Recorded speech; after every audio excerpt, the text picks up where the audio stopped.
Hare Krishna. Welcome all of you for this fourth session of Bhagavad Gita.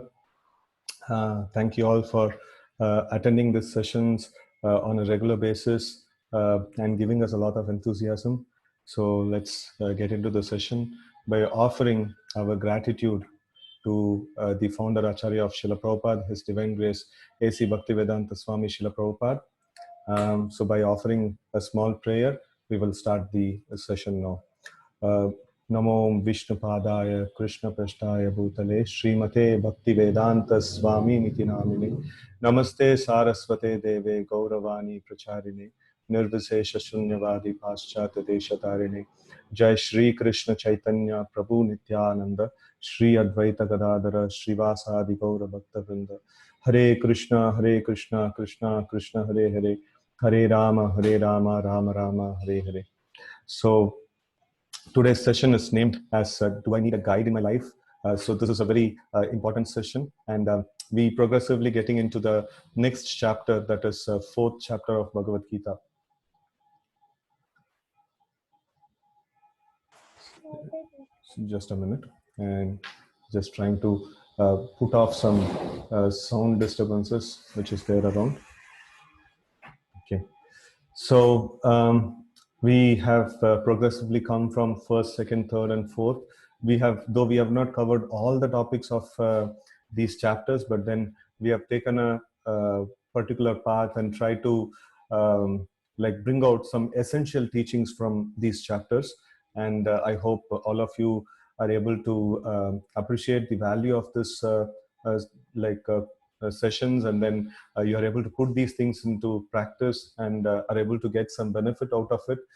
So now let us see the recap of the last three sessions, what we did, and then we will get into today's session. So first session we saw why there is need of Bhagavad Gita, because we analyzed that there are various needs that we have, and when these needs are fulfilled, then we tend to become happy. And then we also identified that there is a spiritual need, and the Bhagavad Gita can fulfill identifying and fulfilling this spiritual need. And then in the second session, we saw about the success formula, or even like first and second session was combined. So success formula we saw, so that is Yatra Yogeshwara Krishna, Yatra Partha Tanutara, Tatra Shri Vijayo Bhutar Dhruvanitir Matir Mama. So we saw about three different aspects. One is good environment, that is by having a clean place, worshipping the Lord and chanting the names of the Lord. And we can even add like recitation of Bhagavad Gita. So that is also quite nice, this one. So it will create a very good environment. And then having attachment to Narayan than to Lakshmi. So Lakshmi, like if we run behind Lakshmi, we may or may not have her for long. But then if we go towards Narayan, so then definitely Lakshmi will be there with us. Lakshmi will not move out from the place of Narayan. So that's something that we saw. And then we saw also about having good company around us. And then the next session, we saw about the root cause analysis of suffering. So we saw various things like attachment to temporary things, then attitude of comparison, committing wrong acts, and things like that. So, and then yesterday's session, we spoke about different kinds of actions, inaction, good work, bad work, and then akarma, like that is devotional work. So that also we saw. And then we saw about the forces that push us to do bad work. We also saw another topic, which is, if somebody is wrong, can I correct them or not? So all these various topics that we discussed yesterday, so which, from third chapter of Bhagavad Gita, and also like with the support of other chapters, we could, discuss these topics. And today's topic is, do I need a guide in my life? So, so first thing is like, do I need a guide? And then our attitude, am I ready to accept help from someone? And then different kinds of guides. So this is the topic that we are dealing with today. And as usual, so we will have a wonderful practical tip towards the end of the session. And also the whole session is designed in such a way that it offers something practical to us to implement in our day-to-day life, right? So first, this one, in the first step in understanding, do I need a guide, is that what my guide can help me out with? What is that I can get if I have a guide? So first is that we are trying to get knowledge from a guru. That is something that's very basic of it. So now let us start by defining the knowledge, what it means, what does this word knowledge means. So generally in a physical session, we would ask this question to the audience that you have been attending so many sessions now, and like what does this word knowledge mean to you? So generally we would get responses like to know about some certain thing, or to know about this world, to know about so many different aspects and things like that. So but we have put it down in two important words, and that is sense control and character. So this is these two important words actually describe knowledge in a nice way, actually. So if we see what is a sign of knowledge, vidya vinaya sampanne. So like if there is a knowledge, then there must be a character behind it. Or if the character is not developed, so then what kind of a knowledge that is acquired, it is questionable. It may not be a very good knowledge that has been acquired. And then another aspect is sense control.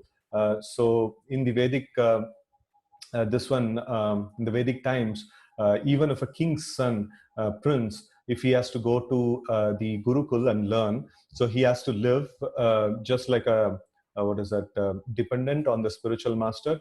And spiritual master is generally a Brahmana, and who's also living in a very poor condition. He may not have a great opulence like what is there in the kingdom.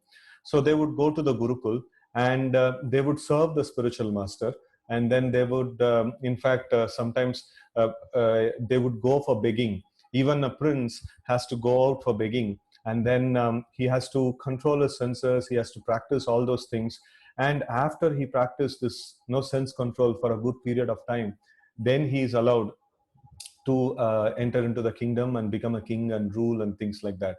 So this in the Vedic system of knowledge, this was really a very important thing. So what is the resultant of knowledge is the sense control and character. So this is what is expected out of knowledge, right? So now we'll see the definition of knowledge from the scriptures, and also this is a quote from Chanakya Pandit. So let us chant this particular quote.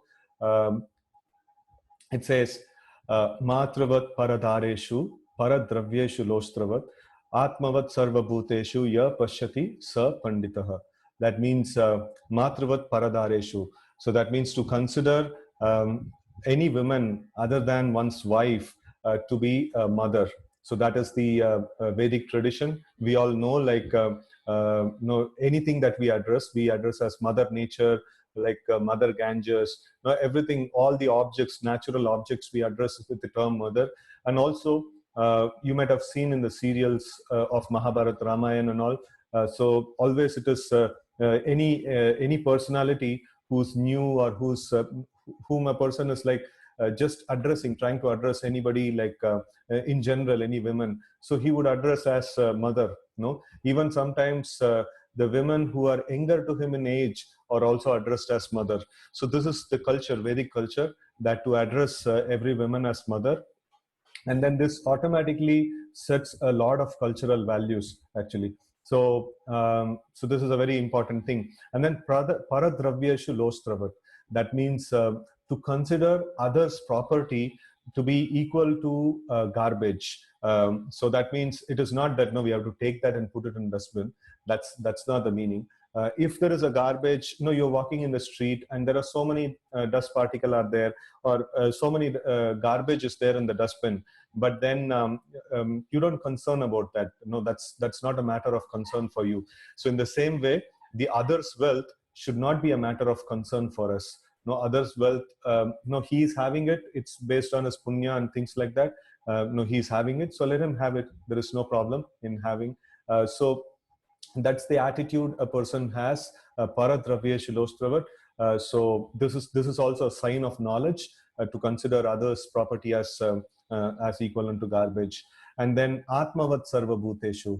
So that is sometimes we would have heard this particular thing, to put yourself on the shoes of the other person. So it's something like that. So like to experience the pain that another person is going through, what he will feel, you know, if this thing happens. So like that, you know, we can have that kind of empathy. So that is also a sign of knowledge. So ya pashyati sa panditah. So one who sees like this, he is a panditah. So like that is the this one, like a person who's endowed with knowledge. You know, he should have all these things. So this in general speaks about a lot of cultural values, right? So a knowledgeable person means he's quite cultured. No, his sense control is good and his character is very good. No, that's a very important thing. So let's see another sloka which talks about knowledge. So this is from a text called Upadeshamrita, written by a great Vaishnav called Rupa Goswami. And let's chant this particular sloka. Vacho vegam manasah krodha vegam jiva veham udaropasta vegam ethan vegan yo visaheta dhiraha sarvam apimam prithivim sasishyat. So here he says that vacho vegam, so there should be a control of speech, and then manasa vegam, so like control of mind, and then krodha vegam, so control of anger, and jiva vegam, so control about eating, and udara upastha vegam, so that means control of belly and genitals. And then one who has vegam means like control basically, etan vegan, so one who's able to control all these things. Yo visaheta dhiraha. Dhira means a person who's not disturbed by anything that is happening, right? So in fact, in the second session, or in the second session, we dealt with this aspect that matra sparshastu kaunteya sitoshana sukha dukkada agama payano anitya stanti tikshva swabharata. So not getting disturbed by different things. Even in fact, the previous sloka to this is dehi nosmin yata dehe kaumaram yavvanam jara tata dehantara praptir dhirastatara muhyati. Dhira means a person who's undisturbed in trying situations, be it happiness or distress. No, he's not disturbed by any of the oscillations of the life, that are there, right? So that's the meaning of a dhira. And such a person, sarvam apimam prithivim sasushyat, he can become a spiritual master and he can give knowledge to others. So this is a sign of knowledge. If we are looking for knowledge, then we should go to a person of such a character, and then we should take knowledge from. So knowledge means the result is the good character and sense control. So this is the meaning of knowledge, or this is the way a knowledge can be tested. It's not like an examination I can have and then people memorize things and then they come and repeat the same thing over there and get good marks and things like that. So that's the standard of knowledge that we have set in as of now. But then that's the modern education has set up that kind of this one. But in Vedic system, no, that kind of estimation of knowledge was not there. It is more about character and sense control. So that's the sign of knowledge. In fact, the whole gradation which people have made into a mundane caste system now. So that was previously Shudra, Vaishya, then Kshatriya and Brahmana. So this whole classification is made on these two parameters based on sense control and character, right? So if a person is highly sense control, so then he can become a Brahmana. And if a person has a very, very meager sense control, or he doesn't have any sense control at all, so then he's considered to be a Shudra, right? So that's how the differences are. And so let's see now a little bit more about what Bhagavad Gita says about this, right? So here, let us chant this particular sloka. This is a very amazing sloka which talks about like the vision of a learned person, right? Vidya vinaya sampanne brahmane gavihastani sunichaiva swapakecha panditaha samadarshinaha. The humble sage, by virtue of true knowledge, sees with equal vision a learned and gentle brahmana, a cow, an elephant, a dog, and a dog-eater outcast. So all of them, he sees them, all of them, with a samadarshina, panditaha samadarshina. So this is this is the sign of knowledge. So how is he seeing everybody as equal?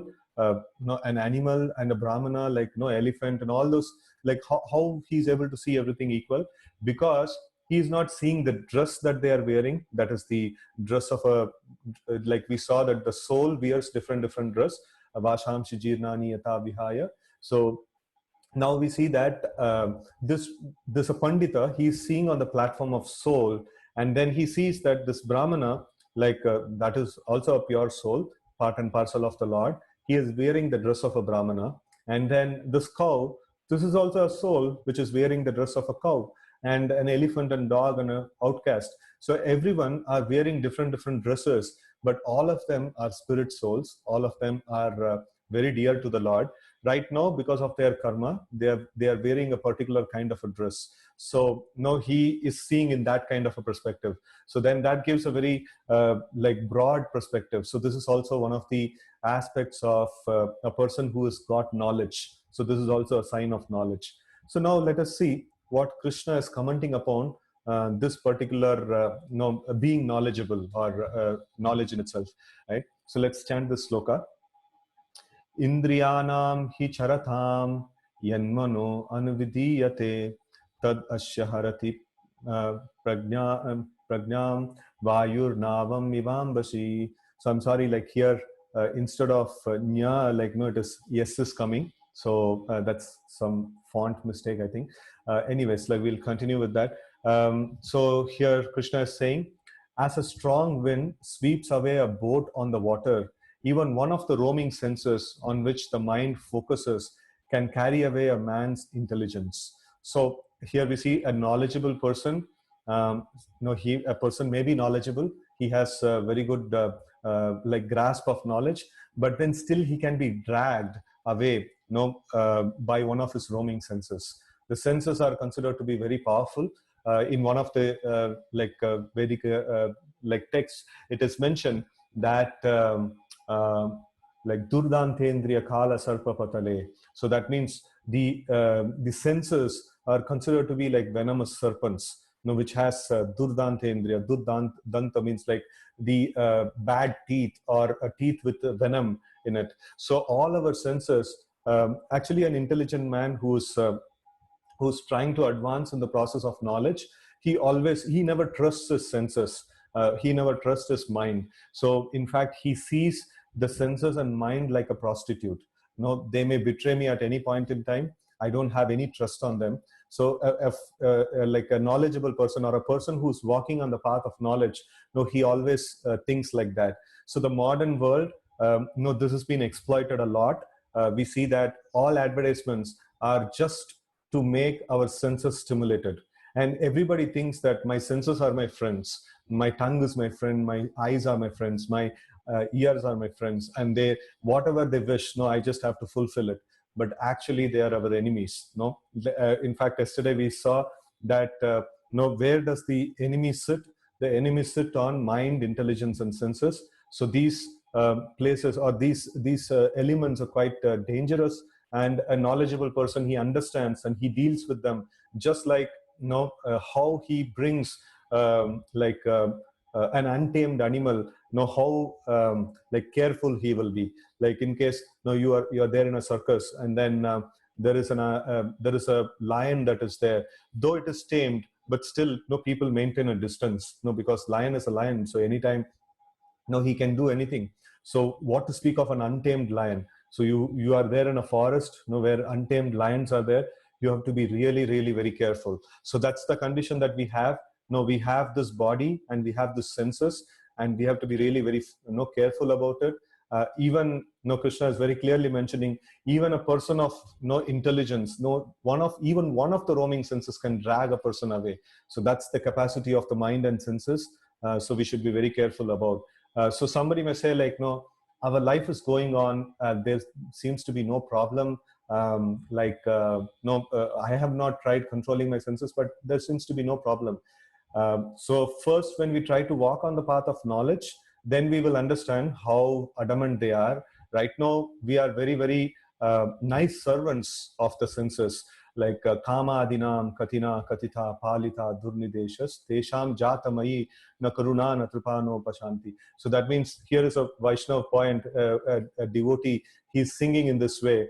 Kama adinam, like kama, krodha, lobha, moha, mada, matsarya. So all those things, no, lust, anger, pride, envy, greed, and things like that. So that is put as kama adinam.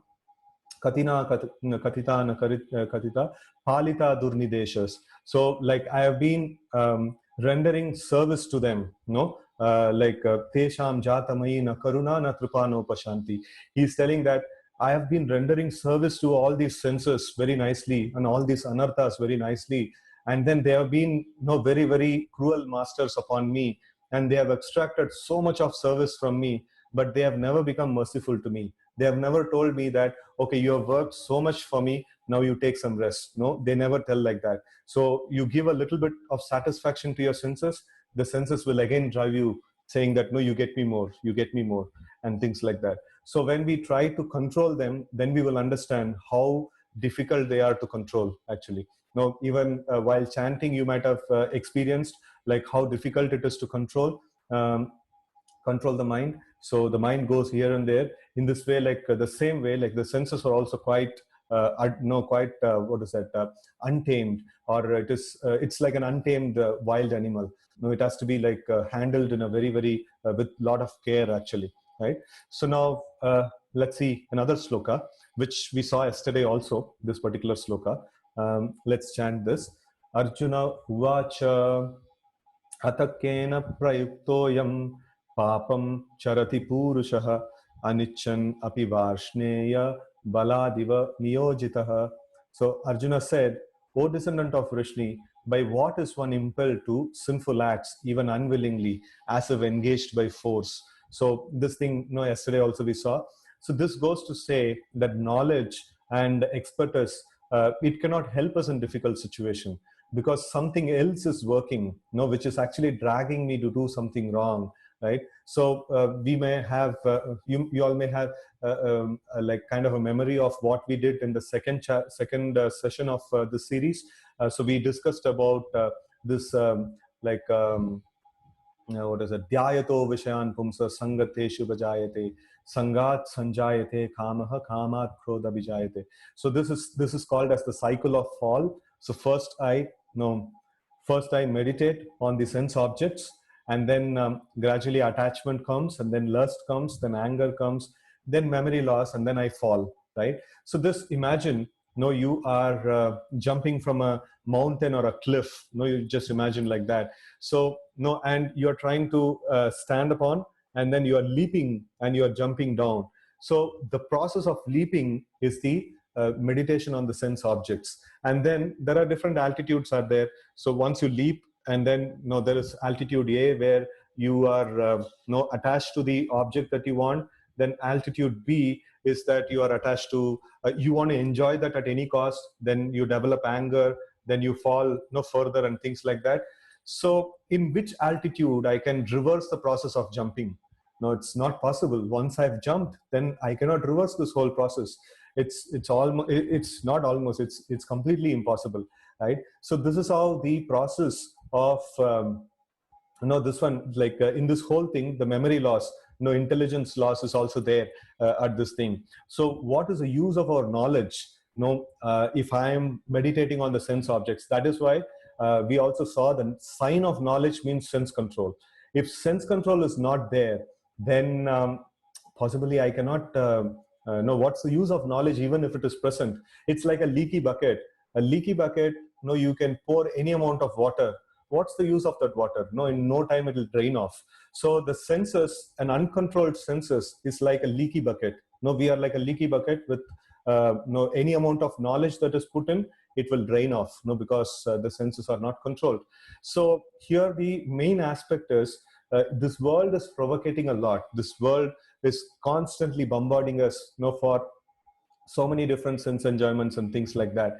So in this whole process, if somebody has to help me, or if I have to be helped in some way, somebody external has to come and help me. Maybe you can say like somebody can put a net below when I'm falling, or even somebody can help me in some other ways. So when I'm there in this whole process, meditation on the sense objects and developing lust to it, and then going up till the level of memory loss, intelligent loss, and things like that.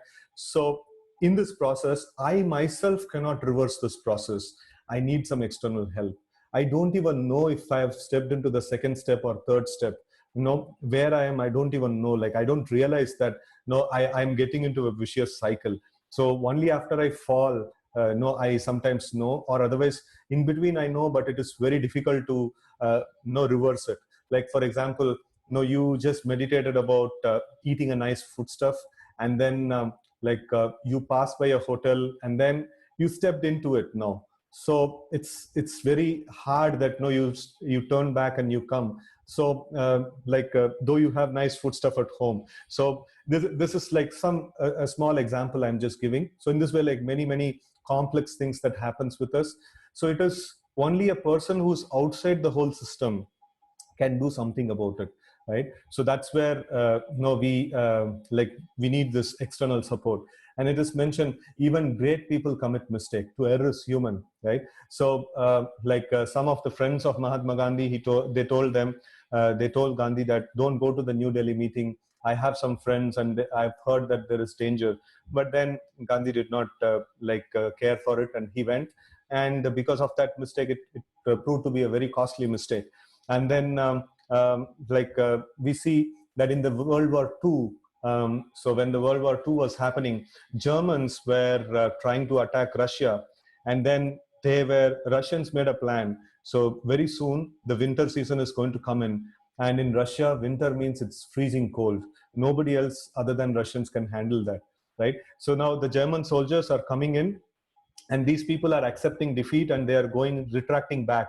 They are going deeper and deeper into the territory. And then these Germans are thinking, oh, we are getting very easy victory. So they are just penetrating into the territory more and more. And then winter set in. So once winter set in, Germans are gone. So then Russians actually wipe them off. So this is a mistake, right? So they thought that we have made a very wonderful plan, and nobody can beat us and things like that. So they can make a mistake. So anyone can make a mistake, actually. So we see now we will see about Arjuna, what kind of a person he is. And in fact, now we started off the Bhagavad Gita by saying that Arjuna is in trouble, Arjuna is depressed, and then he is trying to take help and things like that. So now we will see the position of Arjuna. So whatever we heard about sense control and character, so we will gauge Arjuna based on these parameters, how knowledgeable Arjuna was, right? So once the heavenly beauty Urvashi, she approached Arjuna, and then she called for a union. And who would resist such a kind of a proposal, that too in a lonely place? But then Arjuna told, no, I've heard that I'm son of Indra, because my mother called upon Indra to beget me. So you have entertained Indra, that means you are equivalent to my mother. No, I cannot have union with you. So that was kind of a very tough call, and Arjuna could able to do that. This proves his sense control. He was really controlled. And then we all know how respectful he was to his elders, how respectful he was towards his elder brother and other elders. Even though they may or may not be like his well-wishers, but still he was quite respectful throughout Mahabharata. We can see that even Duryodhana, once he was in trouble, and then Arjuna went and helped from the Gandharvas, I think. So he went and fought with them, and he helped them. So in this way, we see, he was always respectful to his elders. And then Arjuna's meditation to shoot the target. So we all know that Arjuna was very, very expert in shooting his target. In fact, when Jayadratha kidnapped Draupadi, when they were there in the forest, and that time Bhima and Arjuna, so they went to search for Draupadi. And then so Bhima was just running towards the direction where she was taken. And then Arjuna, he just stopped a bit, and then he asked a boy nearby, no, did you see any chariot going by this side and a woman is being kidnapped? And then he told, yeah, like, and he asked, like, how much time passed since this chariot has passed from here? And then, when he got to know the time, then he exactly calculated, and then he shot an arrow, and it exactly went and stopped the chariot over there. So it's like, you can imagine, like, it's a tough calculus problem. It's a time and distances and things like that and all. So, and direction and all those things. So that is the precision of Arjuna's meditation. And even Dronacharya appreciated this particular thing, right? So in many instances, Arjuna proved his meditation. This requires a great deal of meditation. Otherwise, it is not possible to do such a thing, right? And we can see that Arjuna's mind control, sense control, and his character and things like that. So definitely, is quite a knowledgeable person. It is not so easy, to acquire such qualities, and such a very, very qualified person. And he got into trouble. He got into trouble, and then he wanted some help and support. He wanted some guidance at the point of beginning of the battle of Kurukshetra, right? So this is the thing that we can see, that knowledge and intelligence is good, but it is of very little value when we are actually in trouble. So this requires an external help, and it takes a lot of maturity to seek for an external help also, right? So now we see that it calls for a maturity. It's do we have that attitude to accept a help from someone? So let us see a very wonderful sloka from Bhagavad Gita. Let us chant this particular sloka. Karpanya doshopahata svabhavah pruchhami tvam dharma sammuda chetah yat shreyashan nishchitam bruhi tanme Shishyasteham shadimam tvam prapannam. So here Arjuna is telling, now I am confused about my duty and have lost all composure because of miserly weakness. In this condition, I am asking you to tell me for certain what is best for me. Now I am your disciple, a soul surrendered unto you. Please instruct me. So now you see, I've highlighted certain words in this translation. Now Arjuna is saying, I'm confused. I'm asking you, what is best for me? Please instruct me. So this is, if a person is possessing a lot of good qualities or a lot of like good skills, we can say, he would generally be very proud. What is it that I have to learn from anyone? I know everything. So that's the mood and attitude, it will be there. But then here we see that, this is this is in fact a greatness actually. So of Arjuna, that he is admitting that I am in trouble, and he's admitting that I need some help and things like that. So this is something really very wonderful. Let's analyze this a little bit more. So Arjuna allowed Krishna to help him, right?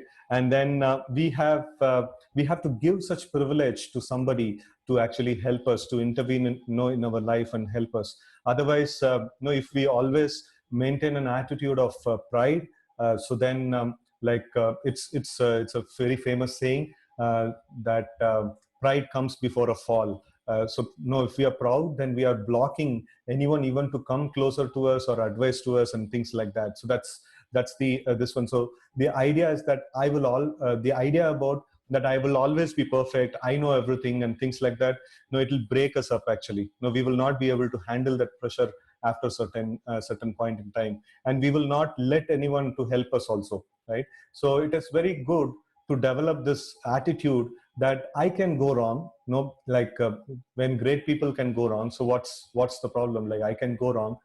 So going wrong is not at all a problem, right? So this modern world, this becomes a very irritable thing. Going wrong. If I'm proven wrong in front of somebody, then it becomes a very big insult for me. So, but then in the knowledgeable circles, that is not the case. If a person is not knowing certain thing and if he's proven wrong, so he's in a kind of a mood saying that, okay, fine, I got it wrong. So it is a good opportunity for me to learn. So such a person can learn and advance in his life. So if a person is maintaining himself saying that, no, I am not at wrong, no, I defend myself and things like that, so then it's quite difficult to learn knowledge. If I am corrected, who's the beneficiary? I am the beneficiary. I am getting to know some things better actually. So I can go wrong. like people can correct me and things like that. So this is a very good attitude that we can carry, and that will help us in understanding the spiritual matters, spiritual subjects, and whatever knowledge, whatever area of knowledge it may be. This kind of an attitude will help a lot in the process of acquiring knowledge, right? So now let us see another sloka from Bhagavad Gita. So let us chant this sloka. Kim karma kim akarmeti kavayopyatra mohitah tatte karma pravakshami yajñatva mokshase shubhat. So here it's mentioned kim karma, kim akarma. So yesterday we saw karma and akarma and all. So kim means what? What is karma and what is akarma? Like kavayopi atra mohitah. That means kavi means a person who is knowledgeable. So even an intelligent person, even a knowledgeable person, atra mohitaha, he can be bewildered by the this one. So tatte karma pravakshami yajñatva mokshase shubhat. So it is even an intelligent or bewildered in determining what is action and what is inaction. Now I shall explain to you what action is, knowing which you shall be liberated from all misfortune. So now we see like Arjuna is personally taking guidance from Krishna, Krishna being the Adi Guru, and then he's initiating his first disciple in the form of Arjuna, and like he's giving this knowledge to everyone. And this has to be received in the same way in a disciplic succession, in an unbroken chain of spiritual masters and disciples. So in that way, like we should go on approach and we should take this knowledge. And we see that intelligence and knowledge, it's mentioned that it is not sufficient enough. We will not be able to identify what is the right action and what is wrong action.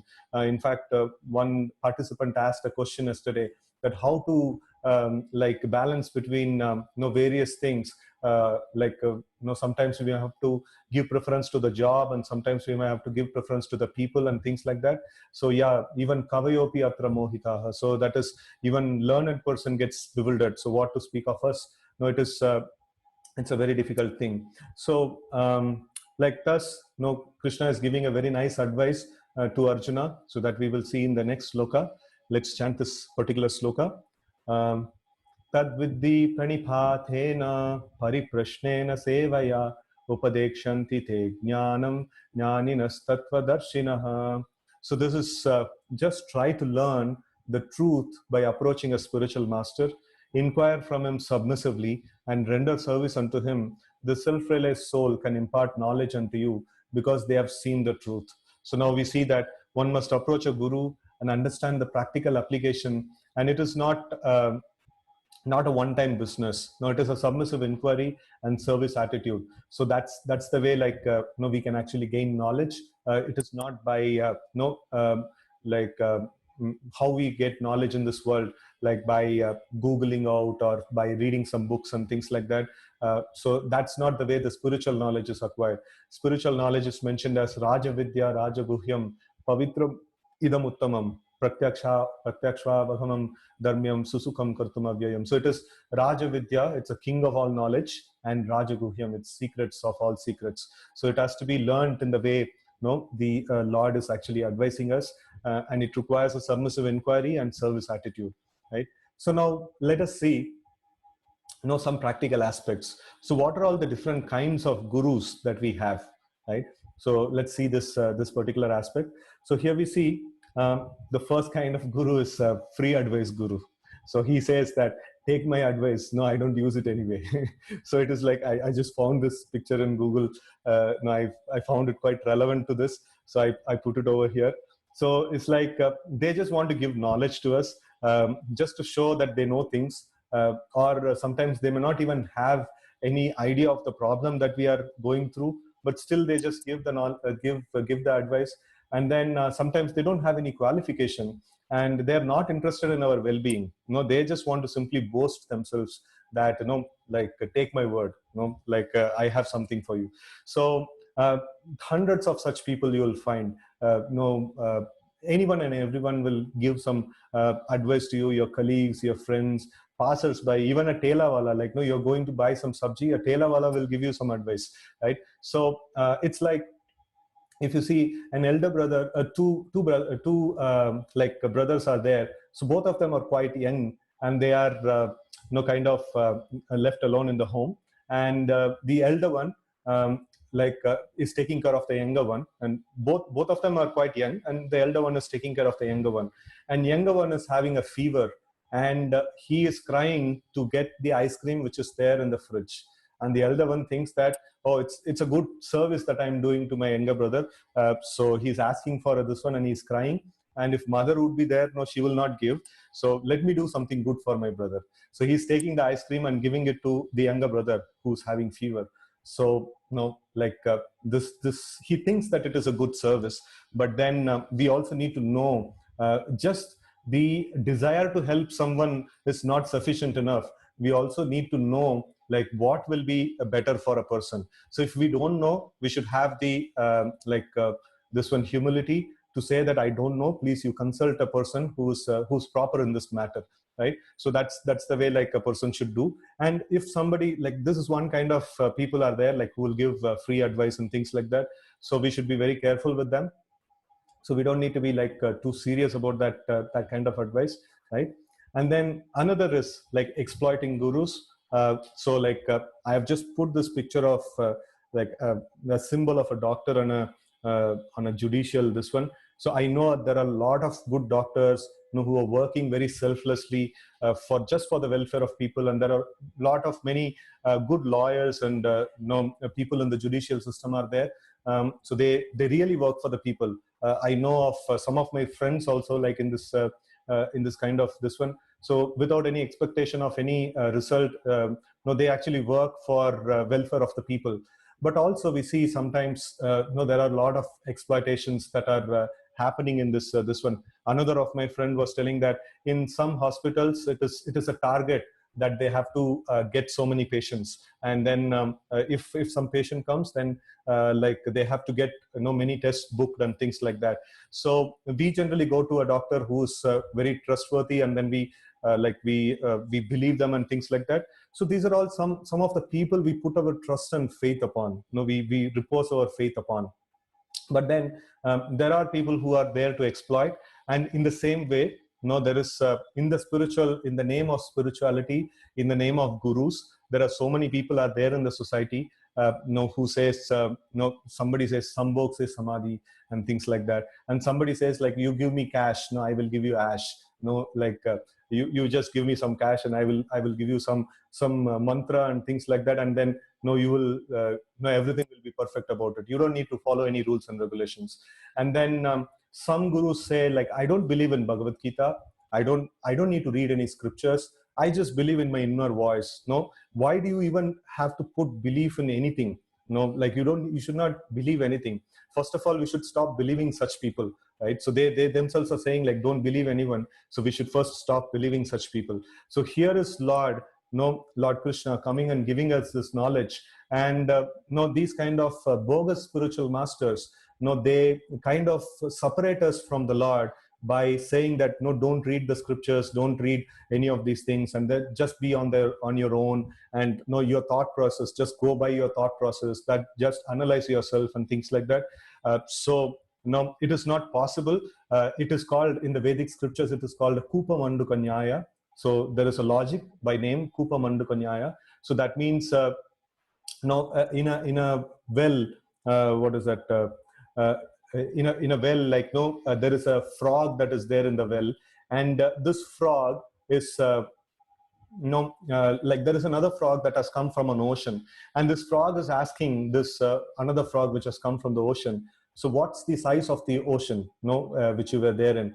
And this frog is trying to say something, it's very, very big, and the well frog is the Kupa Manduka, so he is asking that is it twice the size of this well, or is it thrice the size of this well, and things like that. So it is not possible to analyze and experience in that way. No, that's not the way of getting the knowledge. So what we can understand about our own tiny analysis and going within us and trying to see things as things and things like that, it is not possible. We have to learn from an expert personality like the Supreme Lord, who's actually giving us the wonderful knowledge in the form of Bhagavad Gita, and we have to take the guidance from such personalities. right? So no, beware of the people who are criticizing the Vedic culture, who are speaking low about the scriptures, who are speaking low about the like incarnations of God and things like that.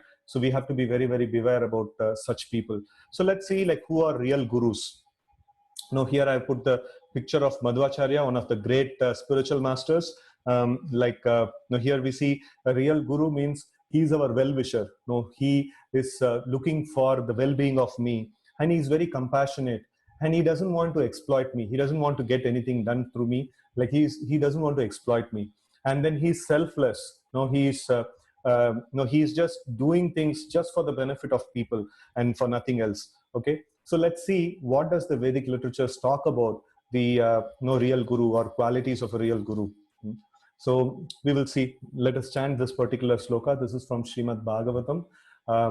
Titikshavaha karunikaha suhruda sarvadehinam ajata shatrava shanta sadava shadbhushanaha.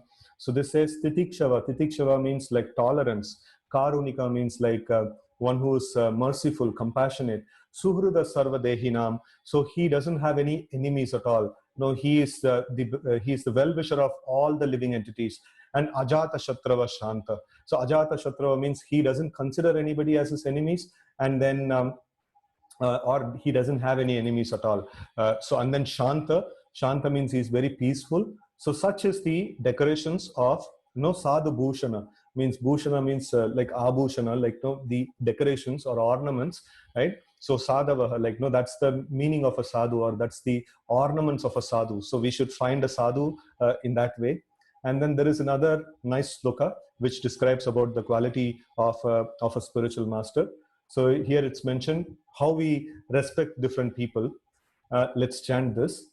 Krishneti yasya giritam manasadriyeta dikshasti chet pranitibhischa bhajantamisham shushrooshaya bhajana vignamananyamanya nindadisunyam hridamipsita sangalaptya.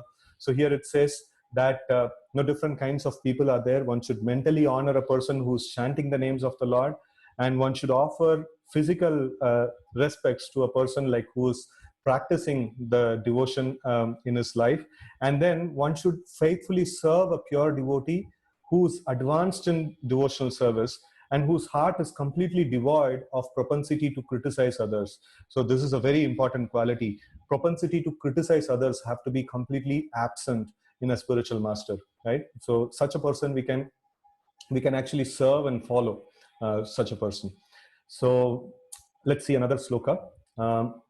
This is a sloka which talks about another very important quality of a spiritual master. Let's chant this sloka. Evam parampara praptam imam rajarashayo viduhu sakale neha mahata yogo nashta parantapa.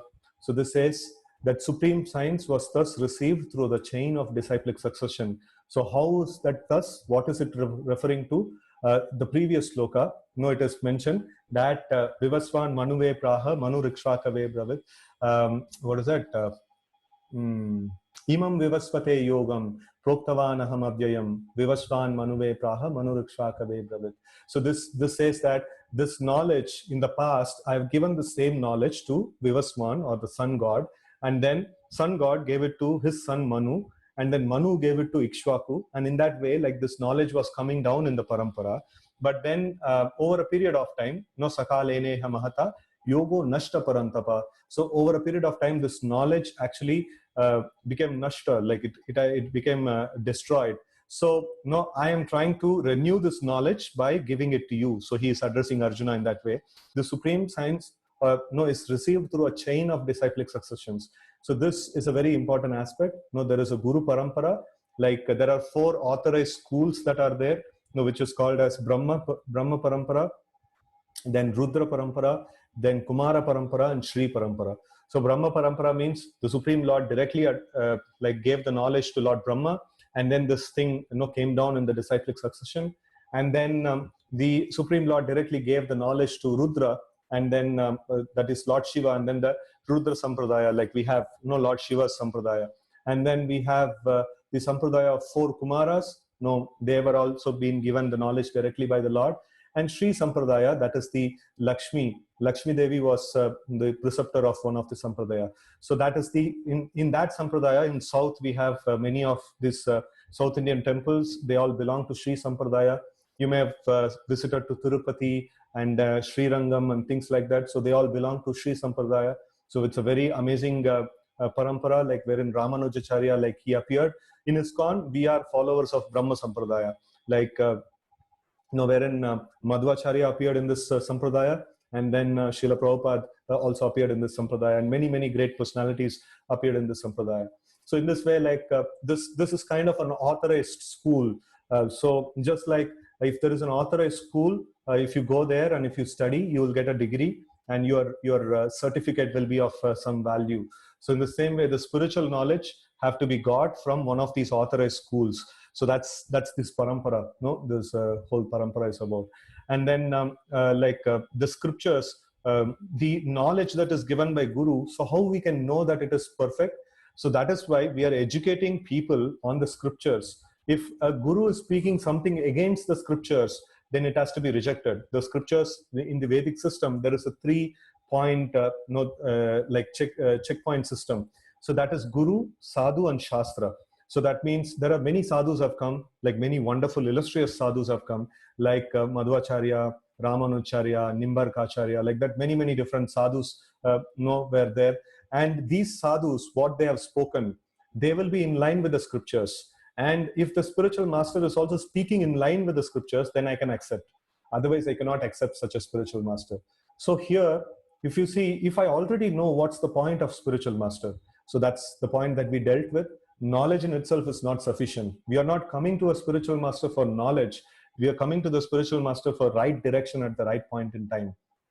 So we can always see whether this knowledge is coming from the Shastras or not. So that's why a disciple, a prospective disciple should know the Shastra, first, and then he should go to a spiritual master. So that's a very important thing. Just like if you want to buy a gold, first of all, you should have a knowledge of the gold.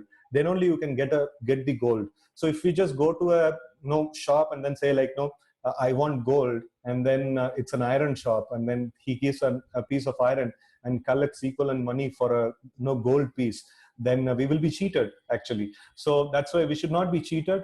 We should study the scriptures, and especially Bhagavad Gita. That's the essence of all the scriptures. And if we study the Bhagavad Gita, then nobody can cheat us. Nobody can just give a flamboyant lecture and then just flatter you and say, okay, this is an amazing person, like he's speaking so wonderfully. So that's we have to put a full stop to it, and we have to learn the scripture and see like if he's speaking from the scripture or not. In fact, in the scriptures in Srimad Bhagavatam, it is mentioned that in Kali Yuga, anybody who knows to speak well, he will have a good following. He will have a lot of following and things like that. But that's not what we are interested in. We are interested in real knowledge, what is given by the Supreme Lord Krishna himself. So that knowledge we want to understand, right? So for that we have to take this austerity of studying, and then checking against, if a person who's calling himself to be a guru, is he conforming to these standards, right? So now let us see a small description about our founder of ISKCON, Srila Prabhupada. So he's an amazing personality. So he was very much interested in spirituality right from his childhood, and then he was born in a Brahmin family, and he was born in a not Brahmin family, he was born in a Vaishya family, but then he was a very, very cultured, devoted family actually. And then later in his 30s, he met his spiritual master, and then his spiritual master ordered him that you should go to the West and spread this message of Bhagavad Gita and our Vedic culture. And then at that point in time, India was not independent, so it is pre-independence. And he told that right now our country is dependent, and we cannot try to do these things. First of all, our first thing is to get independence. And Srila Prabhupada was also a follower of Gandhi at that point in time. Then his spiritual master, Bhaktisiddhanta Saraswati, he mentioned that now we have the problem of dependence on the British Raj. But then even if this problem is solved, tomorrow some other problem will come, and day after tomorrow some other problem will come. So this cannot be put to, no, all this chain of problems cannot be put to an end. The real problem of this world is lack of God consciousness. No, that's the real problem, and we have to address that. And no, Srila Prabhupada was convinced at that point in time. And then like he took the instruction of his spiritual master to his heart, and then he was planning and preparing himself. At the age of 30, he received this particular instruction. And then he waited and waited and waited. And then he was a family man. He had to handle a lot of things. And doing everything, he became an old man. And at the age of 65, he took sannyas from the family, this one. And then he started pondering upon the instruction of his spiritual master. And then he started writing, he started translating this Bhagavad Gita and books like that. And then he worked very hard. And somehow or other, he got a chance to go to the West in a cargo ship, suffering 2 heart attacks. At the age of 70, he left to the West, to America. And then there he started, in fact, in India, he tried a lot to preach, but then nobody was willing to receive, and not much of reception was there. But then he was pondering upon his spiritual master's instruction that he has to go to the West and preach the message of Bhagavad Gita and Vedic culture. And he was persuading a steamship company owner, and then they gave him permission to go in a cargo ship. Cargo ship means a luggage ship. And in that ship, it was quite difficult journey, and he suffered 2 heart attacks in that. And there is no guarantee that he would survive and he would reach the America. But then in a ripe old age, he reached there. He didn't have any money. He didn't have any known friends over there. Somehow or other, he got some shelter somewhere. And then he started by sitting in a park and chanting the Hare Krishna mantra. And then some well-wishers, they gathered together, and then they supported him. And he trained all those people who were drug addicts, who were completely off the Vedic culture, and no sign of any culture in them. So he trained them. He trained them into very illustrious people. And then he gave them the knowledge of Bhagavad Gita. He trained them, and he made them the preachers of message of Bhagavad Gita. And in fact, when these foreigners, when they came in India, and then they started spreading this message, it was for Indians, it was like quite this one. What is this old Swamiji from India? He went to the West, and then he bought a bunch of foreign disciples. And then Indians also started taking quite seriously about this matter. In fact, he traveled around the world from the age of 70 to 82, that is 12 years. He traveled around the world for 14 times. That means he would non-stop, he would travel. And in fact, in the daytime, he would travel and he would give lectures in various places, and then he would establish centers and things like that. And whole night, he would be awake and he would write all these books, right? So he would not sleep in the night. He would, whole night he would do that. And imagine an old man of 70 years, 70 plus years, and actively traveling all around the world, and then writing books and training people, and that too training people who don't have any sign of Vedic culture. And he established many, many wonderful temples all around the world, right? So this is not an ordinary task, actually, right? And then he set up gurukuls. You see, like all these foreign kids, these are all kids of the disciples whom he made. And then all of them, so they made a gurukul in Detroit in UK. And then all these kids were very nicely trained. Even now it is there. So this is when the period that we are talking about is between 1965 and 1977. So that time, all these things had happened, right? So, and we see when Srila Prabhupada went to UK, so the reporters over there, he asked, Swamiji, why have you come here? And Prabhupada told that, you see, you Britishers, you came to India, you plundered everything, you took a lot of wealth from us, but then you forgot something very valuable. That is the devotional culture, or that is the cultural aspects, or devotion, the Vedic culture. So that you forgot. So I came to give you that. Right. So this is how Srila Prabhupada actually answered to that reporter. So it is a very amazing thing that we can see that this person in ripe old age, what all like miracles that he had performed, right? And then he introduced the system of marriage and things like that. So people used to just live in, with each other and things like that. At the time, hippie culture was going on in the West, and people would not mind to even like wear clothes at some point in time. Like, that was the kind of culture that was there. And he picked up those people, and then he introduced the system of marriage, and he introduced other samskaras, the Vedic samskaras and things like that. Now, if you see in the Western world, anywhere you go, like if you go to an ISKCON temple, you will see all Indian culture practiced even by the Western people, be it Africa, be it America, UK, or even be it the Middle East countries, Palestine, what is that, all the Arab countries and things like that. We have a lot of following there, even in Pakistan and so many places. We have a lot of following. So this is possible because of this one man, who just went out of India and then spread the Vedic culture. And 50 years down in the line, like after Srila Prabhupada left in 1977, and he started his whole preaching efforts from 1966. So since then, a lot of positive work has been done and all over the world, right? So just 10, 12 years, he just guided the whole mission and started the whole thing, and then it has been carried on by his disciples now, right? And then we see that he introduced this system, the Vedic culture, that people dedicated their lives to him. And then these foreigners, you see, like they take our Bhagavad Gita, and then they go in the streets of the Western world, and then they are distributing these Bhagavad Gitas to people, right? So this is going on in a massive way. In fact, the ISKCON literature is the highest selling books in any category that you may take. This Bhagavad Gita, like written by Srila Prabhupada, commented by Srila Prabhupada, is the highest selling book in any category of book in all over the world. That's the this one of specific glory of this particular thing. And then he initiated so many disciples. He initiated close to 5,000 disciples.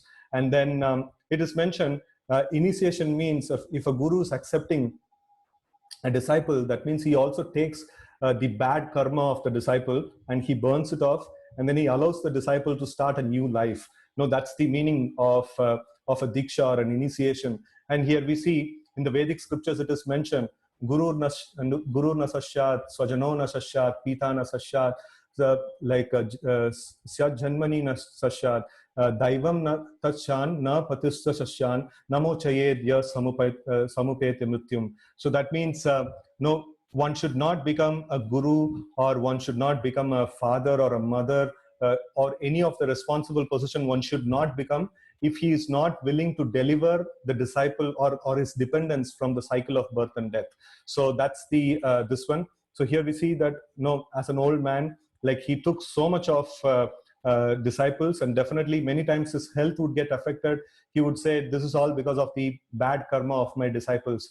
I have to take all those things so that they can practice it nice. They can practice the spiritual life nicely. So in this way, like he accepted a lot of disciples, and we see like he was translating his books, the Srimad Bhagavatam, Bhagavad Gita, and so many other books he has translated even till the last breath.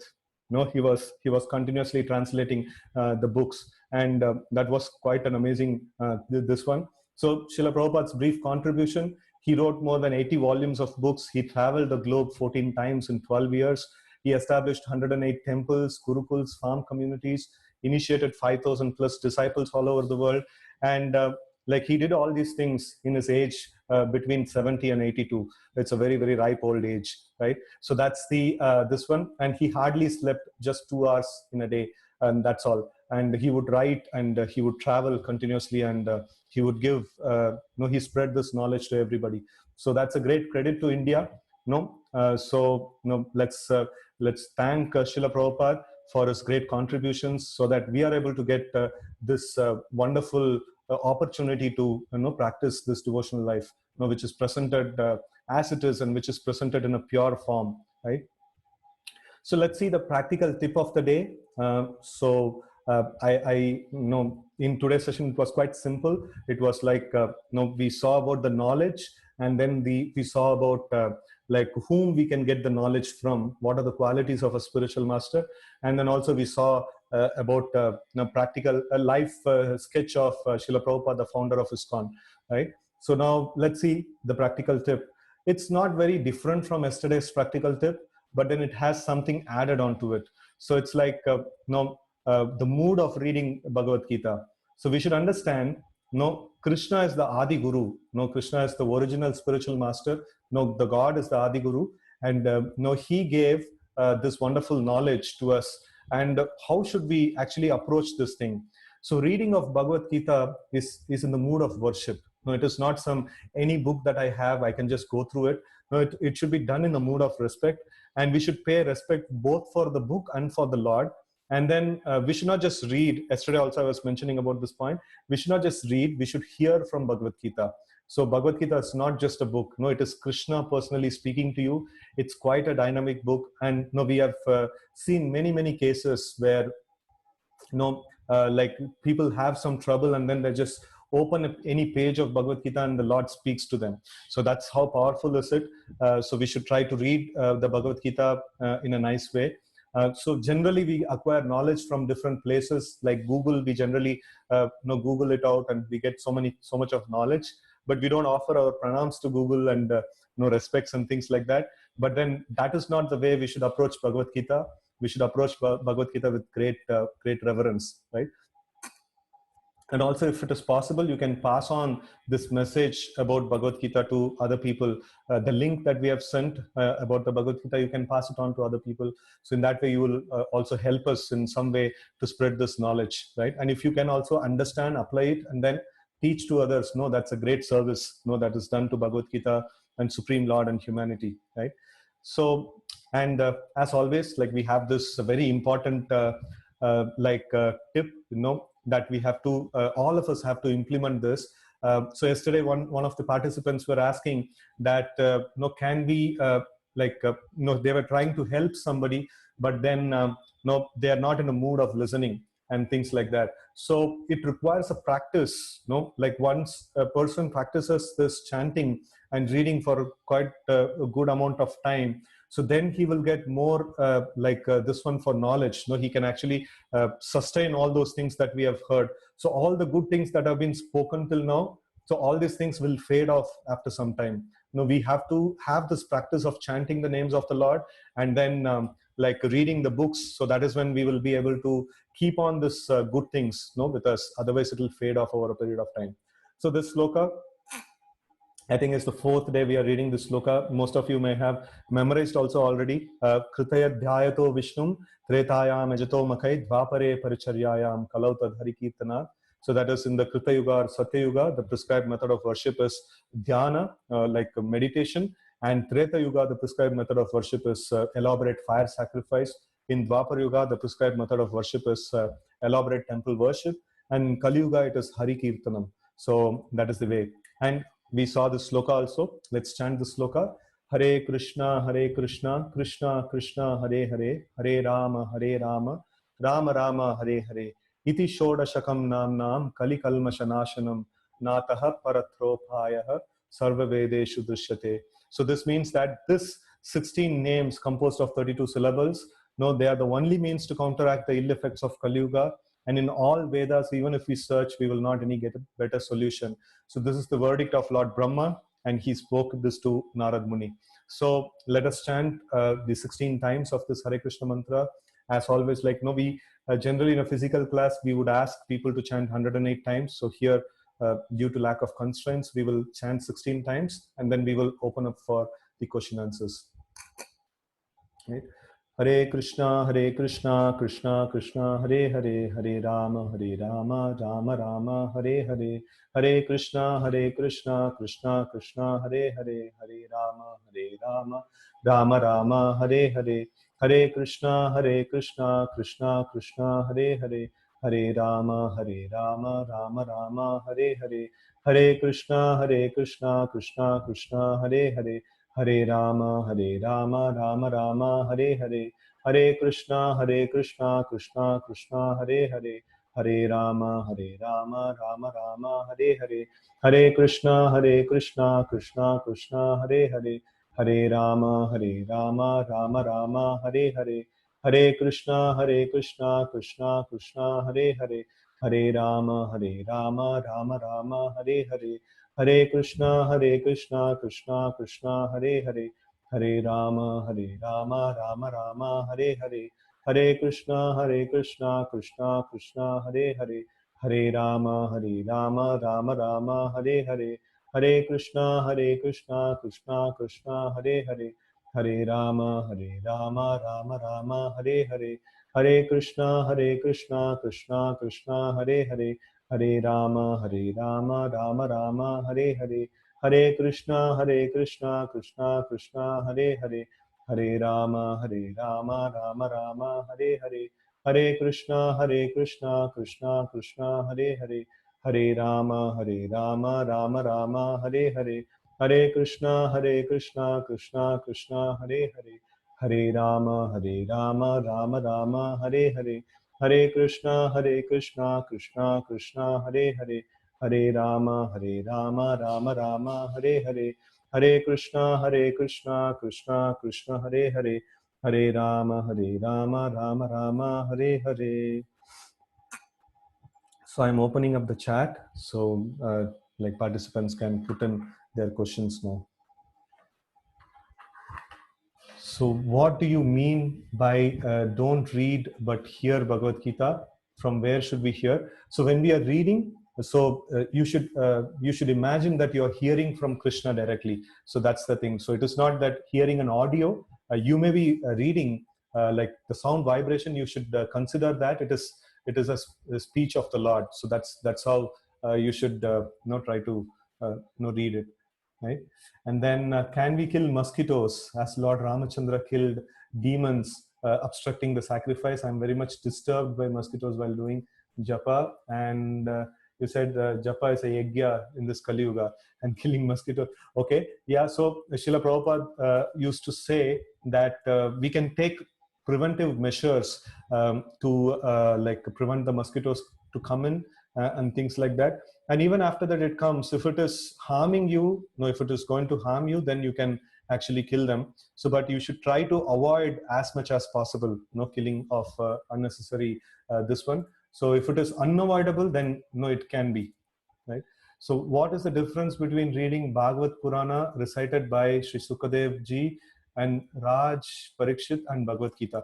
So it is mentioned that Bhagavatam is kind of a case study, is kind of like Bhagavad Gita in action. So in Bhagavad Gita, it is precise rules and regulations. If you know, like the codes of, it's just like Krishna is going on telling this is right, this is wrong, this is the way it will happen and things like that.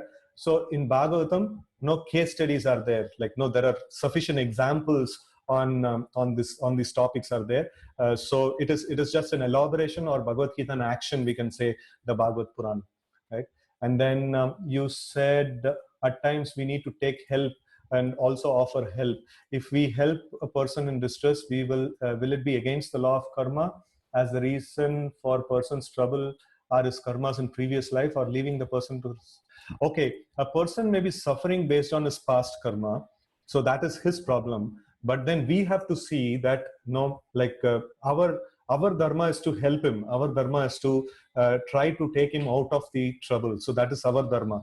No, this one is like he's undergoing the trouble because of his past karma, and our dharma is to go and help him. So we should never say it'll be inhumanly to say that, hey, you are suffering your karma. You see, you're suffering. That means you must have gone through so much. You must have did so many obnoxious things. No, that's the worst thing to actually do. So that will, in fact, that will give us the bad karma. Rather than if we see somebody suffering, okay, he must have performed anything in this past. Like now he's suffering, so let me go and assist him. So that's a very proper way of doing.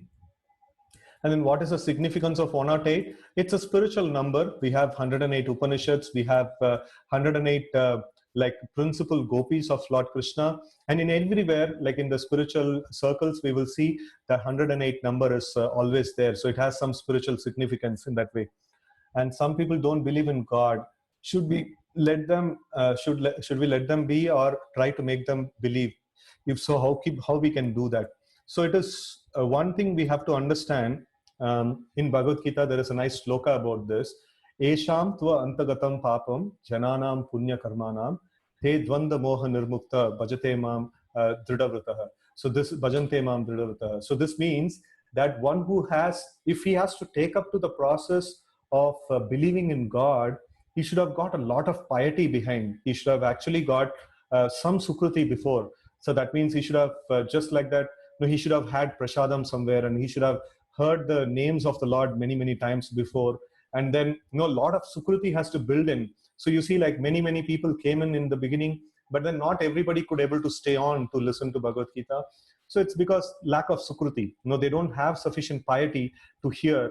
But then whatever little bit they have heard, so that will build their piety. Later on, some point in time when this comes to a mature state, they will be able to believe in God. They will be able to actually hear about God and things like that. So it requires a lot of sukruti. It's not just like that. It's not possible.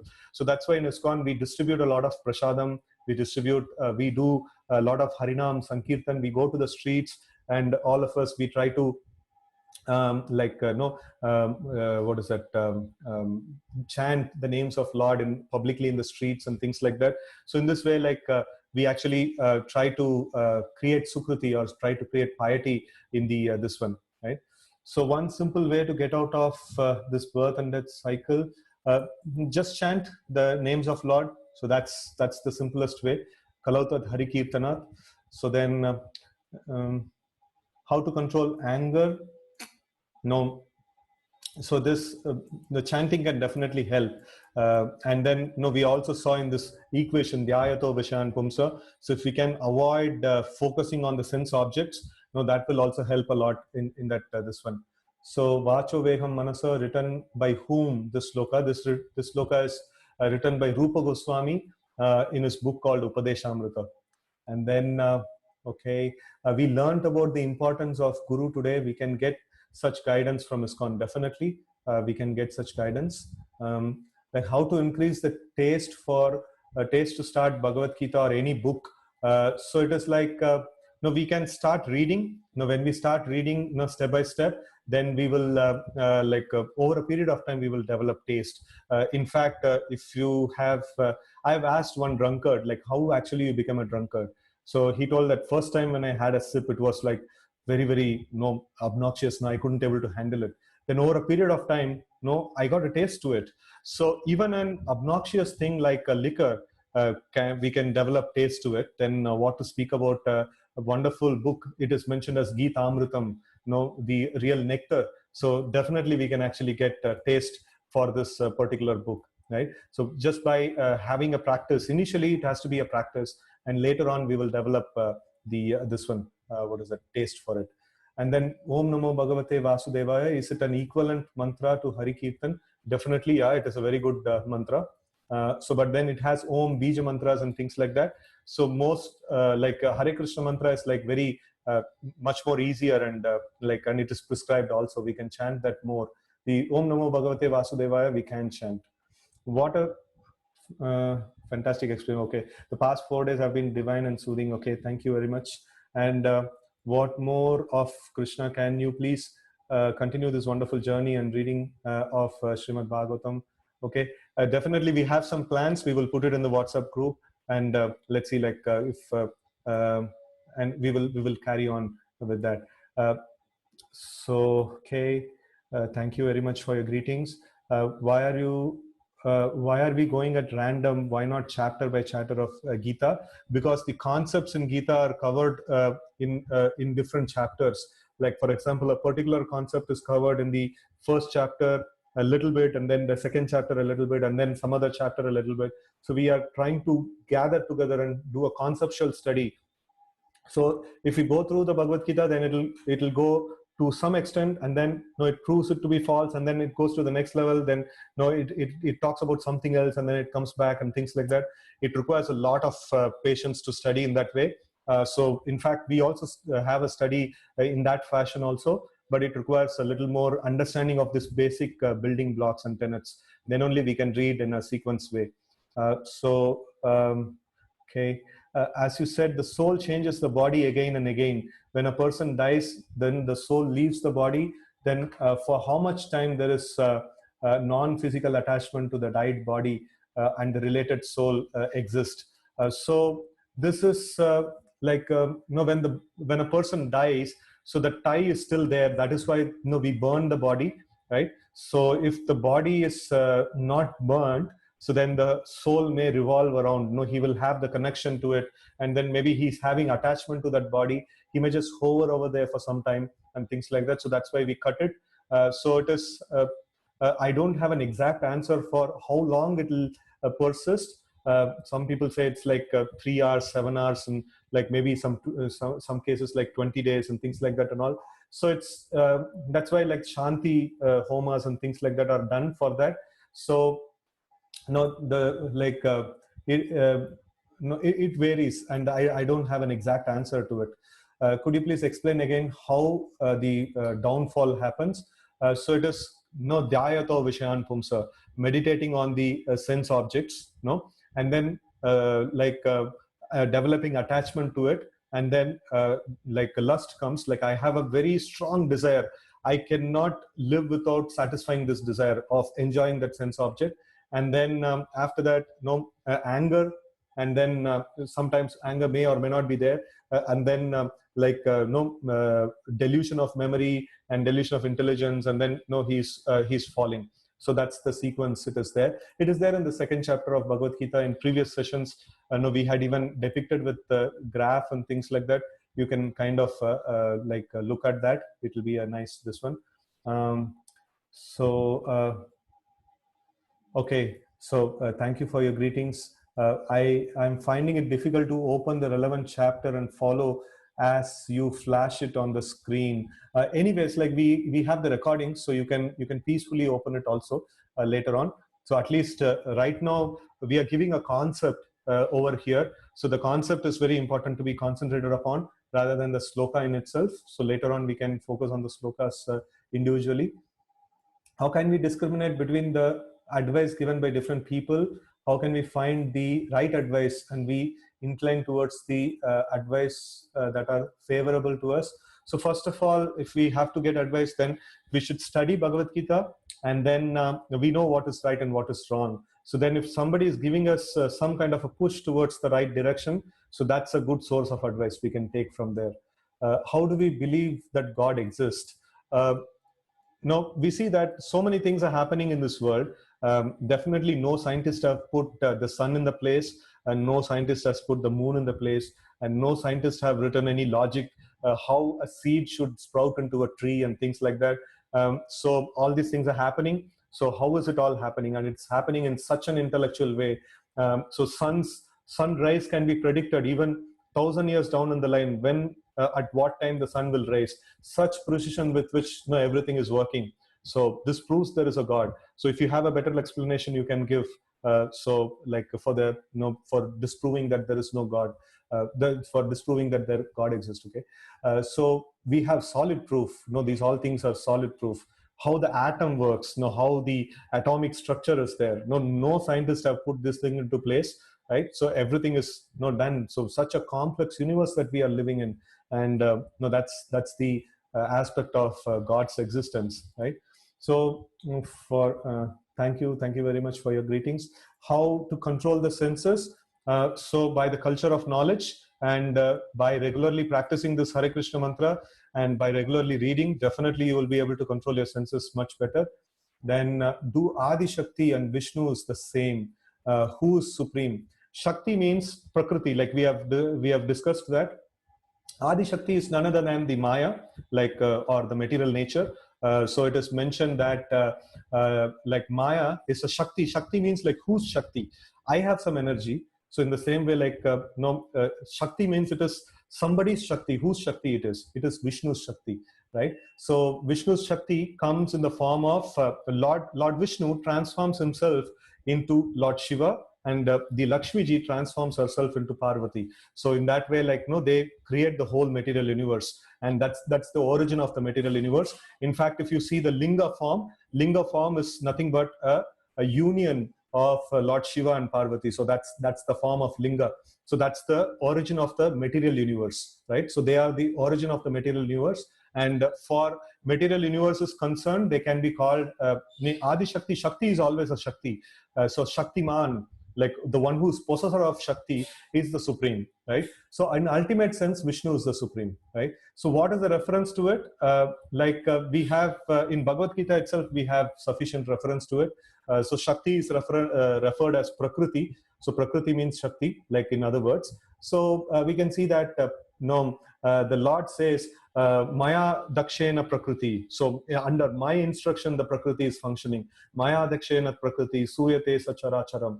Hetunaneva Kaunteya Jagat Viparivartate. So that's one of the references. And then in Brahma Samhita, the Lord Brahma also says the same thing, that what is that? Devi Mahesha Haridama Suteshu Teshu, like Devi Dam. So this whole material world is called as Devi Dam because Durga means also fortress. In this material world, people who are not fully purified, they are not allowed to go outside. So the Adi Shakti or Parvati is supposed to be the jailer of this Devi Dham. This is considered to be like Devi Dham. So one who is like properly devoted to Lord Vishnu, he is allowed to get out of this world and go back to Vaikuntha, right? So then why should we feel of sleepiness or getting drowsiness? To avoid either a self or out to get distressed from duty? Please explain me. So sleepiness, okay, during chanting, I suppose, sleepiness and drowsiness during chanting. No, because we don't have a taste for this right now, we have to do it at least mechanically over a period of time. Then we will develop some taste, and then we will overcome the sleepiness during chanting, right? And knowingly have never performed any act which harms anyone in any form, done lot of good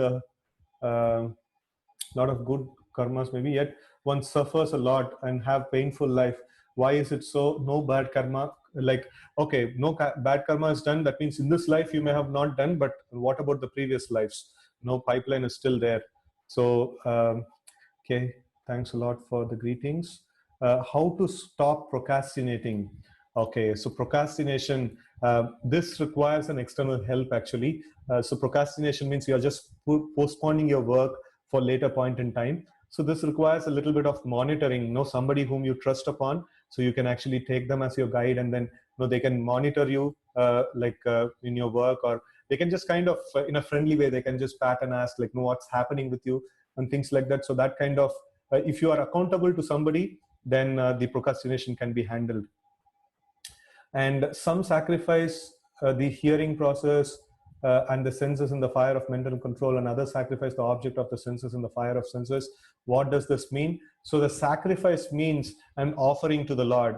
So this is a process for the brahmacharis or renunciants, sacrificing the process of hearing into the senses of ear, and then some sacrifice the fire of mental control, and other sacrifices the object of senses. This is for different varnashrama, different ashramas, like what kind of sacrifices they have to perform. So this is explained nicely in Bhagavad Gita. In fact, it is taken from Bhagavad Gita itself. So if you read the purport to this sloka, you will understand. It's a very nice explanation is given for that. To feel complete the chanting, should we do it any moment it goes remaining? Okay, yeah, anytime we can chant, and then we can complete the prescribed rounds, or whatever rounds we have taken, right? So if we take this one saying that 2 rounds I'll chant every day, you can try to complete that every single day. So that kind of, it gives a Dhrida Vrata, over a period of time, that becomes a very solid thing for you, right? And then please explain again Arjuna and Urvashi story. So Urvashi, actually Arjuna had to go to the heavenly planets. He was invited by his father, that is Indra, and then Indra wanted to gratify Arjuna by Urvashi, but then he told that Urvashi also entertained Indra. So he is telling, Arjuna immediately addressed her as mother. He didn't he didn't accept for the proposal of Urvashi. So in that way, the sense control of Arjuna was displayed over there. And then thanks a lot for the greetings. If we have any questions, yeah, definitely you can reach me. You can message me. I can answer questions in the WhatsApp. I'm facing problem to join the sessions every day with the Zoom link and WhatsApp since second session. Okay, somehow you have joined, so it's maybe like 2 times or something like that. We have to try, then we can get in.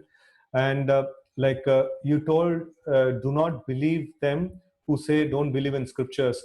But even Swami Vivekananda used to preach that don't believe in any books and any scriptures.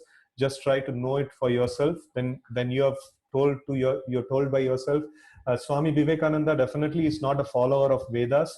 I don't know like what he is, but then he's definitely not coming in any authorized parampara, or we cannot authorize the teachings of Swami Vivekananda as bona fide Vedic teachings. No, he can be a teacher of his own. Like so many maths teachers there, and so many teachers are saying some good practices and things like that. He may be something of that sort. No, he's definitely a Swami of the Vedic sense. No, he's definitely not a Swami of that sense. So he never spoke from spoke strictly adhering to the Vedic scriptures. He may have used it here and there, but then he has not strictly adhered to Vedic principles at any point in time. So we cannot count him as a proper Vedic personality. So one who sees inaction and action, or action in inaction. He sees, okay, this is again a statement from Bhagavad Gita. So inaction and action means so we are stopping to do worldly activities, or we are seeing that there is no work done. This is actually an aspect of karma. I think we can answer it personally. Like you may message me this personally. I can explain this to you. Like it's a little tricky subject, and it may just take a little while to answer that. So once while meditating in Kali temple, felt as if Mother Kali is present in front of me. A flower from her shoulder fell down. Another flower from another shoulder also fell down. And nervous about this Anubhuti. What does it signal? It can be anything. It may be a message from Mother Kali, or it may be this one just an thing that just have happened, coincidence that might have happened. So you just try to go a little more deeper in the spiritual aspects by studying Bhagavad Gita and chanting the names of Lord. So when you get more clarity, you will be able to understand spiritual signals in more better way, right? So if soul is attached to the body after death, body donation or organ donation during or after the death, is it good or not? Definitely this body living or dying, so it should be of use to somebody, so it should be okay. No, the body in itself is burnt, only the organ is, no, that's kind of okay. While chanting, should it fair to use counter rather than mala? If you don't have a mala, then you can use counter, but then if you have a mala, that's the highly prescribed methodology. So anything that is from the Vedic tradition, it has a great science behind it, and it has a lot of lot of significance to it. So we may not understand why it is, but then if we just follow that, we will get good results out of it, right? And then what is the best time to meditation, and what rules should one follow while meditation? So meditation of this Hare Krishna mantra, there is no strict rules and regulations, but still best time is after a bath early in the morning. So that's the best time. But then the scriptures talk about Kirtanaya Sadahari. You can chant all the time. In fact, all the time, you can keep the names of the Lord in your mouth. Whether you're doing some particular work, or you're whatever may be the condition of your this one, you can keep chanting. And then you're prescribed this one rounds, 2 rounds or 4 rounds, whatever you want to fix it. So that much you can just sit down and do it with full focus, right? And then what is it?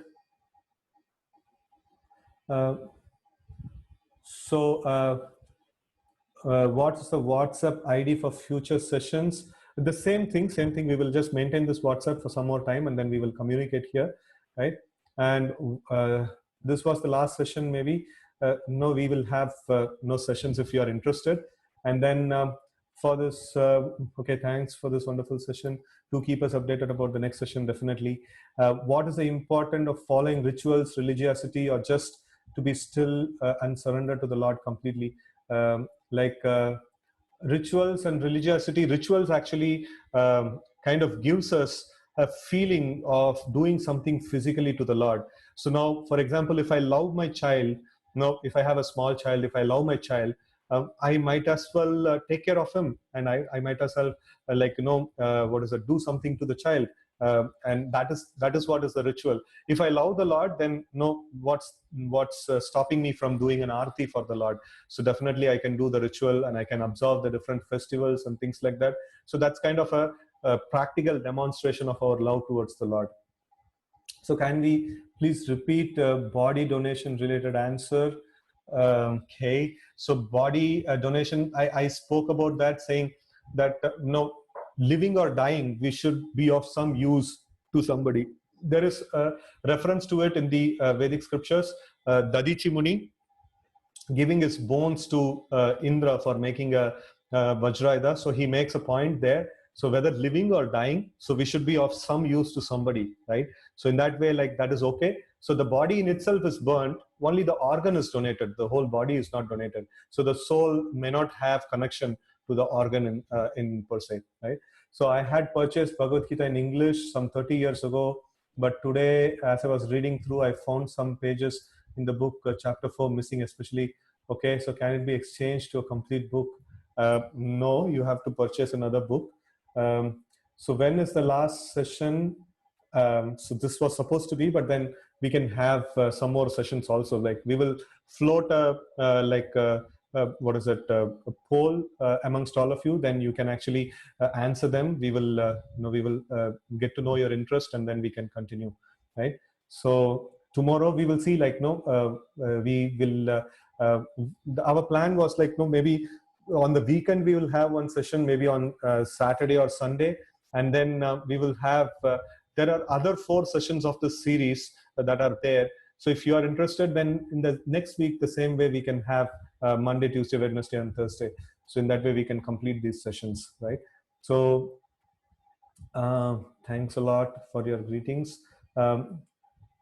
Okay, so we will take a poll about this. Maybe I'm repeating the same question: how to control anger? I'm suffering from it a lot. You may message me personally. I will advise you something about that. Please provide the sessions further. No, definitely we will do that. What to do if easily carried away, an outburst when we see injustice around us, especially in the family? Why is it even after serving and helping these people, I am being ditched? We have to, this is a personal case. We have to, maybe you can message me personally. I can tell about this particular thing. Then certainly next 4 session would be highly welcome. Thank you. So we will organize the next 4 sessions. During this lockdown, there is a lot of stress, and we can have sessions for stress control. Definitely these sessions, this chanting is a powerful stress control medium, and this knowledge is also a powerful stress control medium. So you may not realize this, but when you put it into practice, you will definitely understand this thing. Okay. How to reach out to you personally regarding the anger issue?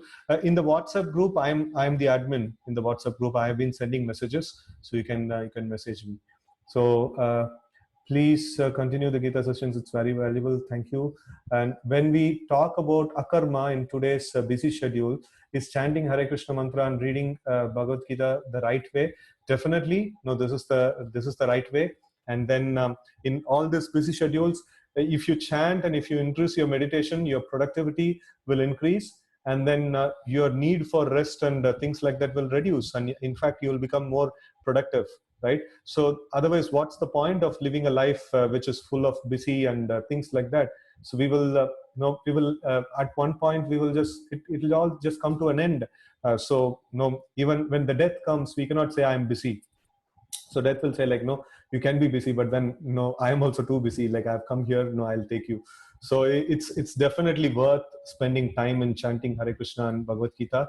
So these things will take us, these credits which we will get by chanting and reading Bhagavad Gita. So will take us, these credits we can carry on to the next life. But then even if we work very busily in this, for the people in this world, so it'll all be finished with this life. Definitely we have to work, but then no, we should not neglect the other process, right? So can we read Bhagavad Gita in the night without taking bath? At least a minimum level of washing the face and hands and feet and things like that. So that would also do. So observe a little cleanliness, while approaching Bhagavad Gita. Anger management will be a good subject to take up.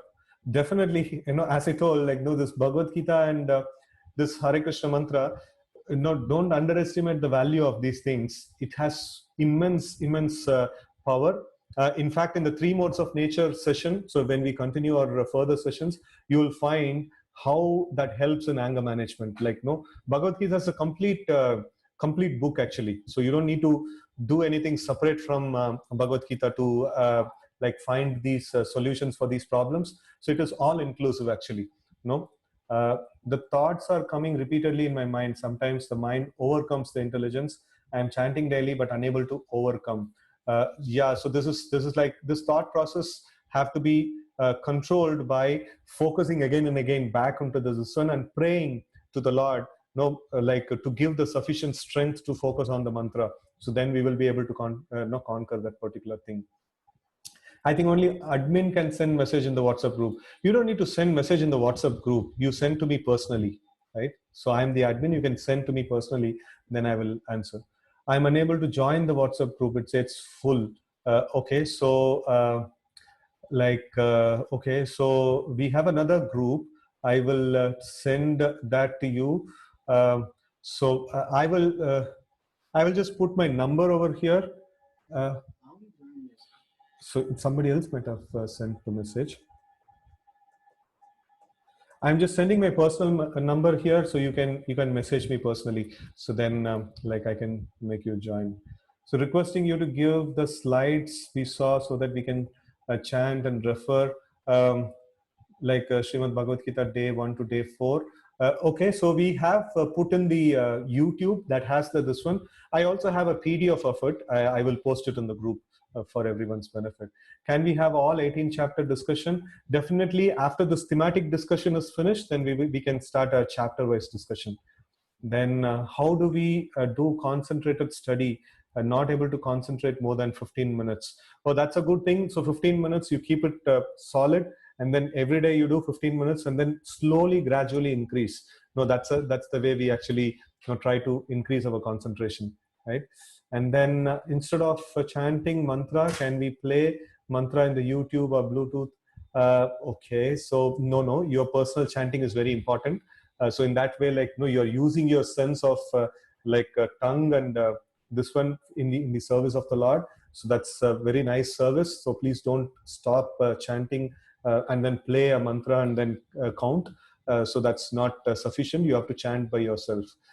Even after working hard than any others, due to office politics, they are promoted, and not me due to religion and caste. Any suggestion to overcome this? So see, whatever politics they may do, whatever you are supposed to do, that's what you will get it, right? So we can we can pray to the Lord, and we can try to work on finishing off the karmas by working on the devotional aspects, right? So in that way, many better things can happen. And Krishna is not telling that this world is going to be a bed of roses after Bhagavad Gita. In fact, such people will always be there, and our pipeline of karma is also there.